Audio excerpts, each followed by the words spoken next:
প্রভু যিশুর দেওয়া সবচেয়ে বড় দুটি আদেশ।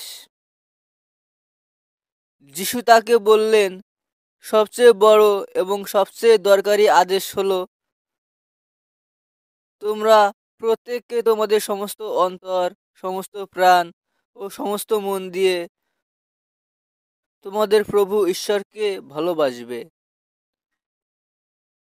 তারপরের দরকারি আদেশটা প্রথমটারই মতো, তোমার প্রতিবেশীকে নিজের মতো ভালোবাসবে।